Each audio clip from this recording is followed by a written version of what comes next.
apabila kita tahu pasangan kita selingkuh, tentu ini situasi yang amat sangat sulit.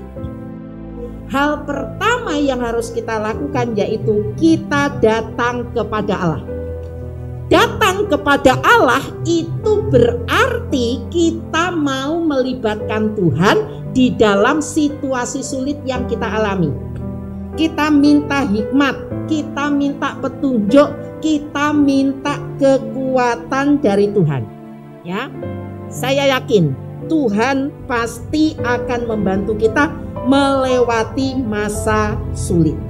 Minta kepada Allah di dalam doa kita supaya kita punya hati untuk melakukan firman Tuhan, karena ini yang paling utama. Kalau tidak mau melakukan firman Tuhan, pasti pilihannya sudah akhiri saja pernikahannya. Nah, kemudian yang kedua, dia harus memberikan sebuah pengampunan, ya. Sebagaimana dikatakan di dalam Matius 18 ayat 21 sampai ayat yang ke-23. Dari kisah itu kita bisa melihat bahwa kemampuan untuk mengampuni itu menunjukkan karakter agung yang kita miliki. Ya, Allah yang kekudusannya dilanggar, Allah yang kesuciannya dinodai, itu rela mengampuni manusia. Bahkan memiliki inisiatif untuk memberikan pengampunan kepada manusia. Ya, jadi pihak yang dikhianati itu dapat melakukan tindakan yang didasari ketaatan kepada firman Tuhan. Nah, itu penting, harus memberikan sebuah pengampunan. Ya. Nah, kemudian yang ketiga, setelah memberikan pengampunan, maka suami istri, entah siapa yang berselingkuh, itu harus mengadakan sebuah komunikasi supaya mereka berdua sama-sama mengaku dosa. Ya, kalau kita mengaku dosa, maka kita percaya Allah itu setia, Allah itu adil, maka Allah itu akan mengampuni setiap dosa kita. Kedua belah pihak meminta kepada Allah untuk membantu mereka melihat bagaimana mereka masing-masing telah berkontribusi terhadap keadaan sulit itu. Ya, orang berselingkuh itu kan pasti ada sebabnya. Ya, jadi masing-masing harus punya sebuah kerendahan hati. Siapa tahu dari saya yang menjadi korban, saya secara tidak langsung memberi kontribusi bagi perselingkuhan pasangan kita. Nah, ini penting. Jadi tetap ada harus komunikasi. Kalau kita sudah berkomunikasi, maka pasangan suami istri yang menghadapi situasi sulit karena perselingkuhan dan dua-duanya mau melakukan kebenaran firman Tuhan, maka lebih baik kedua pasangan tersebut mencari seorang hamba Tuhan atau konselor pernikahan untuk mendampingi pernikahan mereka selanjutnya, ya, supaya mereka dibimbing, supaya mereka hidup di dalam pertobatan yang benar. Nah, suami istri itu juga harus menyadari bahwa Allah itu sangat membenci perceraian, dan perceraian bukanlah solusi dari masalah-masalah yang ada di dalam rumah tangga.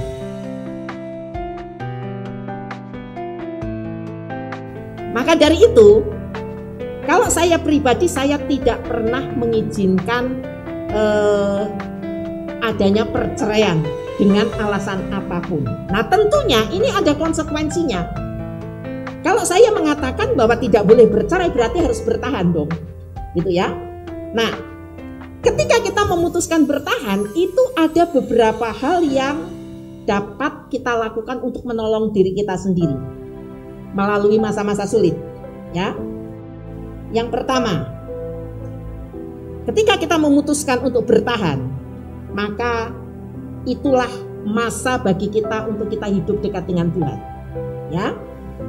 Perjalanan yang akan kita lalui dengan kita bertahan itu bukan hanya sebuah perjalanan yang panjang, tetapi juga merupakan sebuah perjalanan yang mustahil kita jalani apabila kita menjalaninya dengan bersandar kepada kekuatan diri. Itu mustahil.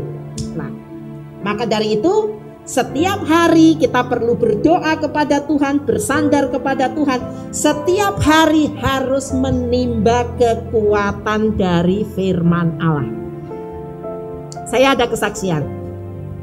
Jemaat tuh ada beberapa yang istilahnya ditinggalkan oleh suaminya karena suaminya memilih hidup bersama dengan perempuan lain. Tapi ini orang cinta Tuhan nih, saya memilih bertahan. Memang tidak diceraikan, ya. Dia setiap hari menimba kekuatan dari firman Allah, menimba kekuatan supaya Tuhan mampukan dia untuk menghadapi masa-masa sulit. Seumur hidupnya dia tetap memiliki sebuah kepercayaan kepada Tuhan bahwa Tuhan tidak pernah tinggalkan dia. Ada beberapa yang sekarang udah usia lanjut dengan posisi bertahan, ya. Nah, yang kedua, kalau kita memutuskan untuk sendiri, untuk bertahan, maka kita tidak perlu mengharapkan apapun dari pasangan kita. Status sih masih suami, tapi bukan suami. Nah, coba ini kan sebuah kalimat, ya statusnya masih suami, tapi dia bukan suami, juga dimiliki oleh orang lain. Jadi kita tidak perlu mengharapkan, kita tidak perlu memberikan tuntutan kepada dia. Nah, yang ketiga apa? Apabila kita memilih bertahan, maka kita harus berhadapan dengan luka di hati. Sudah pasti akan ada luka, ya. Nah, luka di hati itu biasanya bermanifestasi dalam dua bentuk, antara kemarahan dan kesedihan. Nah, biasanya yang dominan yang mana? Ya, biasanya yang dominan itu adalah kemarahan. Maka dari itu kita perlu apa? Kita perlu untuk menumpahkan perasaan-perasaan kita kepada Allah, ya. Kita jujur dengan perasaan-perasaan kita kepada Tuhan, ya. Tuhan, aku marah, aku kecewa. Jadi tempat curhat kita satu-satunya adalah Tuhan. Dan Tuhan sendiri yang pasti akan membebat luka hati yang kita miliki ketika kita memilih untuk bertahan.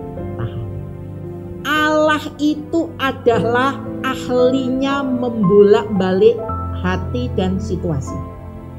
Jadi tunggu kapan waktunya Tuhan nih, ya. Nah, saya beri sebuah kesaksian nih. Saya mengenal seorang ibu, kebetulan dia guru yang saya mentori untuk dia melakukan pelayanan di sekolah dasar. Saya kagum sekali dengan dia, ya. Saya kagum sekali bagaimana ibu ini betul-betul memiliki kecintaan untuk melakukan firman Tuhan. Nah, dia menikah. Dari pernikahannya dia memiliki 4 orang anak laki-laki, ya. Dia orang yang betul-betul taat beribadah kepada Tuhan. Suatu saat diketahuinya suaminya berselingkuh, ya, berselingkuh sampai punya 2 anak. Nah, bagaimana sikap si ibu ini? Mungkin orang lain akan berpikir ini perempuan bodoh, gitu ya. Mau-maunya diselingkuhin suami, tetap setia sama suami, ya. Nah, terkadang kita tidak bisa melihat bahwa melalui situasi yang sulit yang dihadapi, khususnya yang menyangkut perselingkuhan suaminya, Allah itu merencanakan sebuah perkara besar di dalam hidupnya, ya. Suaminya berselingkuh, punya 2 anak, ya.